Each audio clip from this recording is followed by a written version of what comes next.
যাদের জন্য নাজিল করেছেন তারা মানুষ কুনতুম খায়রা উম্মাত সৃষ্টির সেরা জাত, এবং যারা এই কোরআন মান্য করবে তারা হলেন উলাইকা হুম খায়রুল বারিয়া, তারা সৃষ্টি জগতের মধ্যে ভালো মানুষ। আওয়াজ দিয়ে বলেন সুবহানাল্লাহ।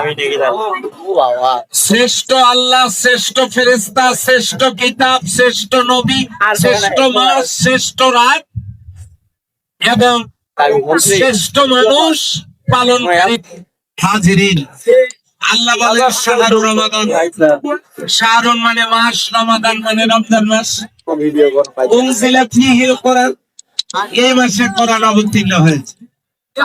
এখন রমজান মাসটার গুরুত্ব মর্যাদা তুলে ধরতে গিয়ে একজন ইসলামিক স্কলার বর্ণনা করেন, রাতে রিদওয়ানুল্লাহ, আল্লাহর রাজি খুশি।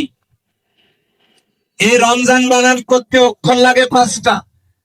রাতে রিদওয়ানুল্লাহ, মিমতে মাগফিরাতুল্লাহ, জিয়াতে জিম্মাতুল্লাহ, আলিফতে উলফাতুল্লাহ, নুনতে নিয়ামাতুল্লাহ। সুবহানাল্লাহ বলবো না? রিদওয়ানুল্লাহ কি?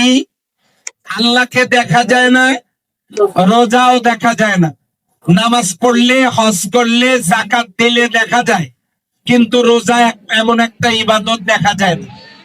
আল্লাহ কখনোই কিছু খান না, বিশেষ সময়ে রোজাদারেরাও কিছু খান।